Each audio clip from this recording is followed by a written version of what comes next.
All right, here we go. Let's start off with one of the best tools or tips I can give you, and that is the one about low cutting, using low cuts in your mixing.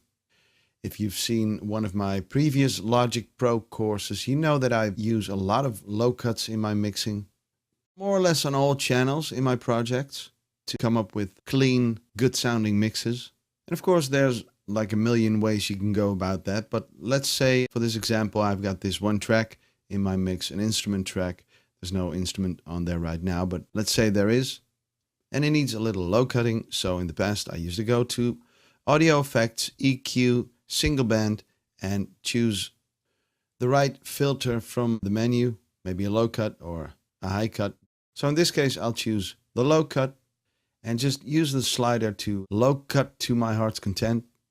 But the problem for me is that I need to go to this audio effects menu first, then EQ, then single band, and then choose my filter from the plugin. It's really not all that efficient, is it? If you're in a creative workflow, you want to do something right now. You want to be able to do stuff right away. So what I thought was, a lot of people use the low cut in the channel EQ anyway, which is located at the top of the channel strip. I just double click to open it. And it's right here. This is the low cut filter. Personally, I like to use it on a different slope. It's now on 24 dB per octave. I like to use it on 12 dB. It sounds a little more musical, if you ask me.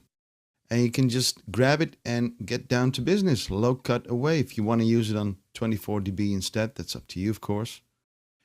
But the thing is, you can actually have this turned on by default and saved as your default channel EQ. So that's what we're going to do right now. And I'll show you why that is such an efficient workflow.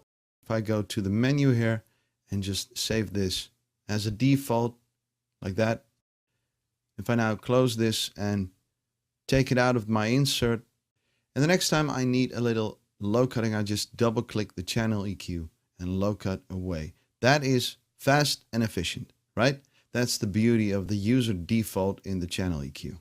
So that's my first tip for you, the default low cut.